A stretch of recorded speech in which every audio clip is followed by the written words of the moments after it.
Hello दोस्तों, स्वागत है आपका हमारे YouTube channel TET fit academy में। मैं हूं शशिकांत राय और आज फिर जो है आपके लिए लेके आए हैं वीडियो बिहार स्टेट 2024 से रिलेटेड है, जिसमें revision classes for art of teaching है। और आज का जो टॉपिक है वो है टीचिंग मेथड। ठीक है, यानी कि जो है शिक्षण की जो विधियाँ होती हैं उसके बारे में कॉन्सेप्ट वीडियो लेकर के आए हैं। और इसके कुछ देर बाद आपको जो है टीचिंग मेथड से रिलेटेड MCQs क्वेश्चंस की जो वीडियो है वो भी आपको मिल जाएगी। और इससे पहले मैंने एक वीडियो भी डाला था, कल एक कोर्ट का नोटिस आया था जिसको शिक्षा विभाग ने एक नोटिस के रूप में जो है जारी किया है, और जिसमें सीटेट मार्क्स को लेकर के जो है एक वीडियो बनाया था। वो वीडियो अगर आप देखना चाहते हैं तो हमारे चैनल पर जाकर देख सकते हैं।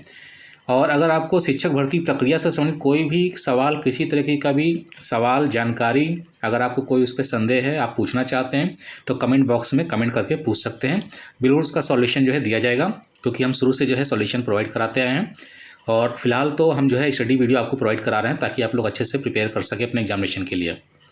तो आज का जो वीडियो है revision classes for art of teaching के बारे में है। टॉपिक है टीचिंग मेथड्स। ठीक है, तो अगर जिन्होंने अभी चैनल को सब्सक्राइब नहीं किया है, चैनल को सब्सक्राइब कर लीजिएगा। और वीडियो अगर आपको पसंद आता है तो वीडियो को लाइक करिएगा, शेयर करिएगा। तो आइए शुरू करते हैं आज का वीडियो। आज का जो वीडियो है शिक्षण विधियाँ, उनके प्रकार, उनकी विशेषताएं, लाभ और हानि, और इसके साथ ही उदाहरण के माध्यम से समझेंगे कि कौन सी शिक्षण विधि कहाँ पर जो है ज़रूरी होती है। क्योंकि शिक्षण विधियाँ किसी भी शिक्षण प्रक्रिया का जो है महत्वपूर्ण हिस्सा होती हैं, और ये विधियाँ जो शिक्षकों को प्रभावी रूप से ज्ञान और कौशल संप्रेषण में मदद करती हैं। इसलिए जो है विभिन्न शिक्षण विधियाँ अलग अलग प्रकार के छात्रों और विषयों के लिए अलग अलग तरीके की होती हैं। ठीक है, तो इस वीडियो में हम लोग ये जानेंगे कि शिक्षण विधियाँ का जो प्रकार, उनकी विशेषताएं, लाभ हानि क्या है। ठीक है, तो आइए शुरू करते हैं आज का वीडियो और देखते हैं कि जो पहली शिक्षण विधि है वो क्या है। इसमें पहली शिक्षण विधि है लेक्चर मेथड, यानी कि व्याख्यान विधि जिसको बोलते हैं हिंदी में। इसकी जो विशेषता होती है, इसकी जो विशेषताएं हैं, ठीक है, इसकी विशेषता क्या होती है कि शिक्षक द्वारा एक तरफा जानकारी का संप्रेषण होता है, छात्रों को सुनने और नोट्स लेने पर केंद्रित होते हैं, समय और संसाधन की बचत होती है। तो इसकी विशेषताएं, लाभ और हानि, उदाहरण अगर आपको ध्यान है तो आपके पास जब क्वेश्चन में, एग्ज़ाम में ये क्वेश्चन पूछा जाएगा जो कि व्याख्यान विधि से संबंधित होगा, तो उसके ऑप्शन जो सही टिक करने हैं वे आप तभी कर पाएंगे जब आपको इसकी विशेषताएं, लाभ, हानि और उदाहरण पता होगा।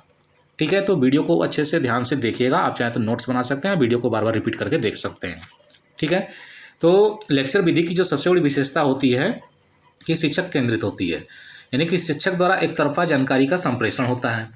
इसमें जो छात्र होते हैं वो सिर्फ सुनने और नोट्स लेने पर केंद्रित होते हैं, और इसमें समय और संसाधन की बचत होती है। ठीक है, ये इसकी विशेषता है। अब बात कर लेते हैं लाभ की। ठीक है, लाभ की बात कर लेते हैं। लाभ है कि बड़ी संख्या में छात्रों को एक साथ जानकारी दी जा सकती है और व्यवस्थित और संरचित तरीके से विषय वस्तु का प्रस्तुतिकरण किया जाता है, और इसमें समय की बचत होती है। ये इसका फ़ायदा है। अब इसकी जो है हानि क्या है, इसका जो है लाभ क्या है ये पता चल गया, विशेषता क्या ये पता चल गया, तो कुछ नुकसान भी होंगे। नुकसान क्या है कि छात्रों की जो सक्रिय भागीदारी होती है वो लेक्चर विधि में या व्याख्यान विधि में कम होती है, और ध्यान केंद्रित रखना कठिन हो जाता है क्योंकि संख्या बच्चों की बहुत ज़्यादा होती है। इसके साथ ही जो है छात्रों के प्रश्नों और शंकाओं का समाधान तुरंत नहीं हो पाता है, क्योंकि ज़्यादा भीड़ होती है। लेक्चर में क्या होता है, बहुत सारे बच्चे एक साथ बैठते हैं, तो वहाँ पर सबके प्रश्नों और शंकाओं का समाधान जो है शिक्षक नहीं कर पाता है। ये इसकी हानियाँ हैं। ठीक है, उदाहरण के लिए आप समझ सकते हैं कि एक शिक्षक एक कक्षा में भौतिक के नियमों पर एक व्याख्यान दे रहा है, जहाँ सभी छात्र क्या कर रहे हैं, सिर्फ सुन रहे हैं और नोट्स बना रहे हैं। तो ये जो विधि है, ये कौन सी विधि है पढ़ाने की, यह है लेक्चर मेथड या व्याख्यान विधि है। ठीक है, दूसरी आती है आपकी संवादात्मक विधि। इंग्लिश में क्लियर हो जाता है डिस्कशन मेथड, आपस में डिस्कस करना। ठीक है, संवादात्मक विधि का मतलब संवाद करना, आपस में डिस्कशन करना। तो इसकी विशेषताएं क्या क्या हैं? इसकी विशेषता है छात्रों और शिक्षकों के बीच बातचीत पर यह आधारित होती है, यानी कि छात्र और शिक्षक अंतःक्रिया करते हैं। विचारों और मतों का आदान प्रदान होता है। प्रश्नों के माध्यम से शिक्षा का क्या करते हैं, इसमें संवर्धन होता है। ठीक है, यानी कि आप किस तरीके से सीखते हैं, बच्चे कैसे सीखते हैं, प्रश्नों के माध्यम से सीखते हैं। शिक्षण विधि जो है प्रश्नों के माध्यम से सीखा जाता है। विचारों का आदान प्रदान होता है। छात्र और शिक्षक के बीच बातचीत जो है इसमें जो है लगातार होती रहती है। ठीक है, जब तक ये मेथड, डिस्कशन मेथड चलता रहता है। ये इसकी विशेषताएं थी। अब इसके लाभ की बात कर लेते हैं। तो संवादात्मक विधि के जो लाभ हैं, इसमें छात्र की सोचने की क्षमता का विकास होता है। अगला लाभ है सक्रिय भागीदारी और संचार कौशल का विकास होता है। ज्ञान का गहन और विस्तृत अध्ययन इसमें जो होता है, यानी कि डिस्कशन मेथड भी काफ़ी इंपॉर्टेंट है, क्योंकि इसमें सोचने की क्षमता का विकास होता है, सक्रिय भागीदारी और संचार कौशल का विकास होता है, ज्ञान का गहन और विस्तृत अध्ययन जो है बच्चा प्राप्त कर लेता है। ठीक है, अब इसकी हानियाँ क्या हैं? इसकी हानि क्या है कि समय की अधिक आवश्यकता इसमें होती है। भाई बातचीत करते हैं तो बातचीत बढ़ती जाती है, एक टॉपिक निकलते जाते हैं, क्वेश्चन आंसर के रिप्लाई करते करते समय ज़्यादा लगता है, तो समय की इसमें अधिक आवश्यकता होती है। अच्छा, सभी छात्रों की समान भागीदारी नहीं हो पाती है। भाई समान भागीदारी नहीं हो पाती, इसके पीछे भी रीज़न है कि जो बोलने में बच्चे तेज़ होते हैं, जिनके पास ज़्यादा पॉइंट ऑफ व्यू होते हैं, वो ज़्यादा बोलते हैं और कुछ छात्र सुनते रह जाते हैं, तो सभी छात्रों की समान भागीदारी इसमें नहीं हो पाती है। दूसरी चीज़ है इसका जो हानि है, विषय वस्तु पर नियंत्रण जो है कठिन हो सकता है, क्योंकि आदमी डिस्कशन करते करते क्या होता है, डाइवर्ट हो जाता है। जो इशू होता है उस पर बात करते करते वो दूसरे इशू पे चला जाता है, तो इस वजह से इसकी जो सबसे बड़ी हानि है कि विषय वस्तु पर नियंत्रण करना भी इस पर कठिन हो जाता है। इसका जो उदाहरण है एक कक्षा में शिक्षक और छात्र भारत के स्वतंत्रता संग्राम पर चर्चा कर रहे हैं, जहाँ सभी छात्र अपने विचार साझा कर रहे हैं और प्रश्न पूछ रहे हैं। तो भारत के स्वतंत्रता संग्राम एक ऐसा विषय है जो अनलिमिटेड है। ठीक है, आप इस पर कितना भी बात करना चाहें, इसमें बहुत सारे मुद्दे हो सकते हैं। तो इस तरीके के टॉपिक पे अगर आप चर्चा करना चाहते हैं या शिक्षक को विद्यार्थी को ज्ञान देना चाहते हैं, पढ़ाना चाहते हैं, तो आपको जो है डिस्कशन मेथड यानी संवादात्मक विधि का इस्तेमाल करना चाहिए। ठीक है, नेक्स्ट देख लेते हैं परियोजना विधि, प्रोजेक्ट मेथड। परियोजना विधि, इसकी विशेषताएं देखिए, विशेषता क्या होती है।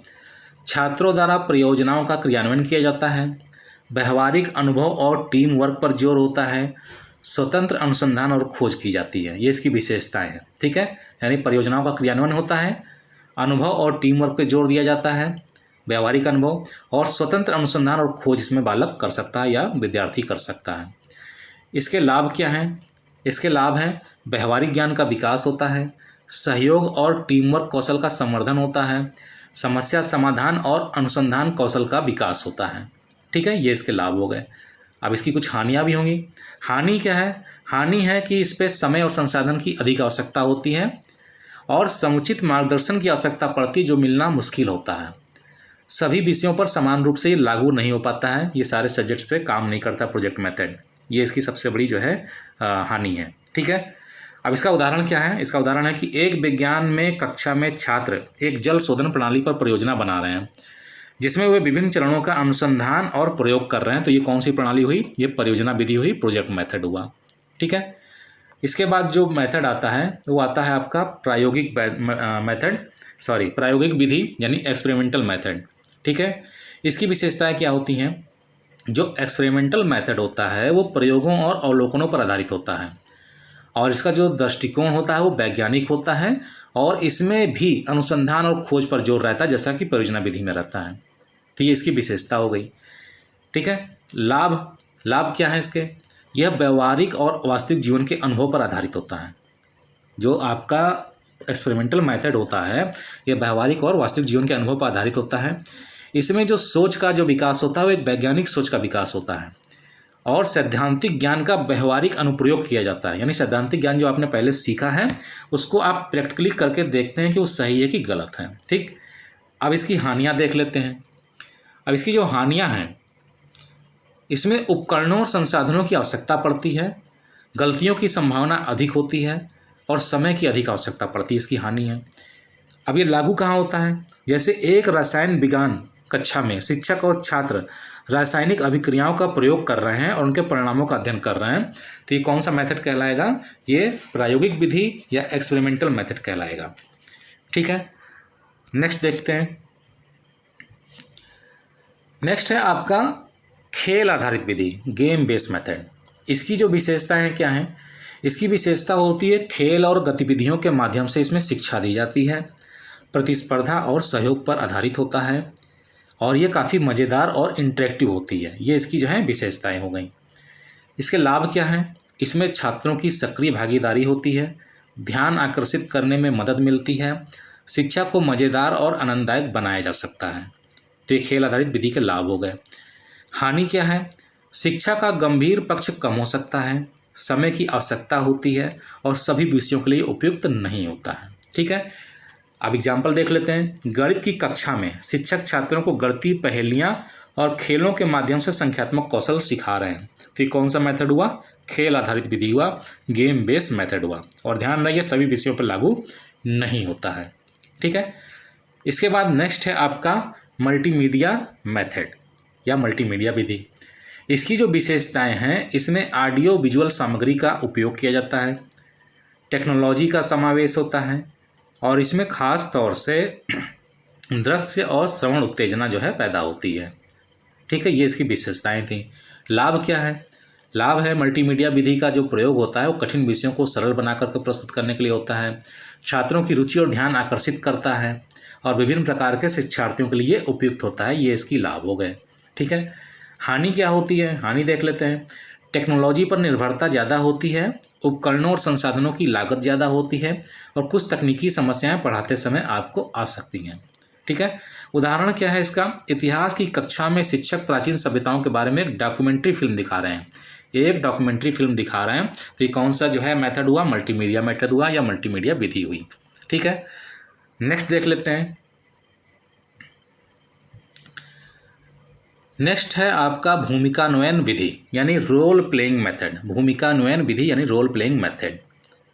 इसकी जो विशेषताएं हैं, 3 विशेषताएं यहाँ बताई जा रही हैं। छात्रों द्वारा विभिन्न भूमिकाओं का प्रदर्शन, अनुभवात्मक शिक्षा, संचार और सामाजिक कौशल का विकास। ये रोल प्लेइंग मेथड में विशेषताएं इसकी होती हैं।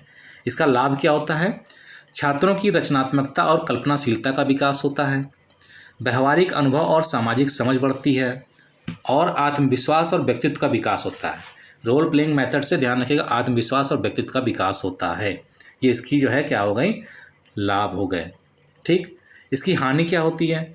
हानि, समय की आवश्यकता चाहिए, सभी छात्रों को समान रूप से शामिल करना इसमें कठिन होता है, संवेदनशील विषयों पर यह अनुचित हो सकता है। यानी कि रोल प्लेइंग मेथड में क्या होता है कि अगर आप कोई एक्ट करके प्ले करके अगर बच्चों को सिखा रहे हैं तो हो सकता हो कैरेक्टर का जो साइज है वो छोटा बड़ा हो सकता है। ठीक है, और हो सकता है उन परिस्थितियों से वो वाकिफ़ नहीं है तो कुछ गलतियां भी वो कर सकते हैं, इसलिए संवेदनशील विषयों के लिए अनुचित होता है। उदाहरण, एक कक्षा में शिक्षक और छात्र स्वतंत्रता संग्राम के प्रमुख नेताओं की भूमिकाएं निभा रहे हैं जिससे वे उस समय की परिस्थितियों को समझ रहे हैं। ये कौन सा मेथड है? रोल प्लेइंग मेथड, भूमिकान्वयन विधि है। नेक्स्ट देखते हैं। नेक्स्ट है आपका मॉन्टेसरी विधि। नेक्स्ट क्या है? मॉन्टेसरी मेथड या मॉन्टेसरी विधि। इसकी जो विशेषताएं हैं वो क्या है? विशेषताएं देख लेते हैं। स्वतंत्रता और आत्मनिर्देशन पर इसमें जोर दिया जाता है और मॉन्टेसरी विधि गतिविधि आधारित शिक्षा होती है। मॉन्टेसरी विधि संवेदनात्मक और अनुभवात्मक शिक्षा प्रणाली है। ये इसकी विशेषताएं हो गई। लाभ देख लेते हैं। लाभ है आत्मनिर्भरता और आत्म प्रेरणा का विकास होता है, व्यक्तिगत रुचियों और क्षमताओं का संवर्धन होता है, सकारात्मक और सहयोगी वातावरण मिलता है। ये इसके लाभ हैं। किसके? मॉन्टेसरी विधि के। अब इसकी हानि क्या होती है? शिक्षक के विशेष प्रशिक्षण की आवश्यकता होती है, संसाधनों की लागत अधिक होती है, पारंपरिक शिक्षा पद्धतियों के साथ समायोजन करना इसमें कठिन हो जाता है। एग्जाम्पल समझते हैं। एक कक्षा में बच्चे स्वतंत्र रूप से विभिन्न शैक्षिक खिलौनों और उपकरणों के साथ खेल रहे हैं और सीख रहे हैं। ठीक है, स्वतंत्र रूप से विभिन्न शैक्षिक खिलौनों और उपकरणों के साथ खेल रहे हैं और सीख रहे हैं। कौन सा मेथड है? मॉन्टेसरी विधि या मॉन्टेसरी मेथड है। आपको ज़्यादा कन्फ्यूजन होने की जरूरत नहीं है। अभी आपका जो MCQ वाला वीडियो आएगा जिसमें आपको बहुविकल्पी प्रश्न देंगे उससे आपको आराम से याद हो जाएंगी ये सारी चीज़ें। ठीक है, नेक्स्ट देखते हैं। नेक्स्ट है आपका अभ्यास विधि, ड्रिल मेथड, अभ्यास विधि। इसकी जो विशेषताएं हैं कौन कौन सी हैं? दोहराव और अभ्यास पर आधारित होता है, कौशल और जानकारी की पुष्टि होती है, समयबद्ध और संरचित होता है। ठीक है, इसके जो लाभ हैं वो क्या हैं? मूलभूत कौशल का विकास किया जाता है, आत्मविश्वास और दक्षता का विकास होता है, जानकारी की दीर्घकालिक स्मृति होती है क्योंकि आप अभ्यास से सीख रहे होते हैं तो लंबे समय तक याद रहता है। इसकी हानि, ये नीरस और एक समान होता है या हो सकता है, इसमें रचनात्मकता की कमी होती है और छात्रों की रुचि इसमें कम हो सकती है। ठीक है, उदाहरण देखते हैं। गणित की कक्षा में शिक्षक छात्रों से बार बार अंकगणितीय समस्याओं का अभ्यास करवा रहे हैं। बार बार अभ्यास करना। जैसा नहीं होता एक वर्ड 100 बार लिखो तो राइटिंग सुधर जाएगी, तो ये बोरिंग हो सकता है, रचनात्मकता की इसमें कमी हो सकती है, थोड़ा नीरस हो सकता है। ठीक है, तो ये जो उदाहरण दिया है ये कौन सा मेथड है? ड्रिल मेथड या अभ्यास मेथड है। इसके बाद आता है आपका Q&A विधि। Q&A विधि का जो पूरा प्रारूप है वो है क्वेश्चन एंड आंसर मेथड। इसकी जो विशेषताएं हैं, यह प्रश्नों और उत्तरों पर आधारित होता है, संवादात्मक और इंटरेक्टिव होता है, सोचने और विश्लेषण करने की क्षमता का इससे जो है विकास होता है। जैसे आपका टीवी न्यूज़ चैनल जो होते हैं उस तरीके से जो डिबेट होती है। ठीक है, इसका लाभ क्या है? लाभ है इसमें छात्रों की जो है सक्रिय भागीदारी होती है, त्वरित प्रतिक्रिया और शंका का समाधान हो जाता है, गहन और व्यापक समझ का विकास होता है। इसकी हानियाँ क्या है? समय की आवश्यकता होती है, सभी छात्रों की समान भागीदारी नहीं हो पाती, उत्तर न देने की स्थिति में छात्र क्या होते हैं? हतोत्साहित हो सकते हैं। उदाहरण देखिए, इतिहास की कक्षा में शिक्षक महात्मा गांधी के जीवन पर प्रश्न पूछ रहे हैं और छात्र उत्तर दे रहे हैं। तो ये कौन सी विधि हुई? Q&A, question and answer method. ठीक है, तो ये जो है सारे मेथड आपके जो हैं तकरीबन यहाँ पर कितने मेथड बताए गए हैं? 10 मेथड बताए गए हैं। ठीक है, निष्कर्ष क्या निकलता है? निष्कर्ष है कि विभिन्न शिक्षण विधियाँ छात्रों की, निष्कर्ष क्या है? विभिन्न शिक्षण विधियाँ छात्रों की विभिन्न आवश्यकताओं और विषयों की प्रकृति के अनुसार लागू की जाती हैं और हर विधि के अपने विशेष लाभ और हानि हैं। एक प्रभावी शिक्षक वही होता है जो सही समय पर सही विधि का चुनाव कर छात्रों को शिक्षा प्रदान करता है। तो उम्मीद है कि ये टीचिंग मेथड आपको समझ में आ गए होंगे। तो इसके MCQ वीडियो के लिए हमारे चैनल को सब्सक्राइब कर लीजिएगा, वीडियो को लाइक करिएगा, शेयर करिएगा ताकि ज़्यादा से ज़्यादा लोगों तक पहुँच सकें। ठीक है, तो जल्दी मिलते हैं अपने नए वीडियो के साथ में, तब तक के लिए इजाज़त दीजिए। धन्यवाद।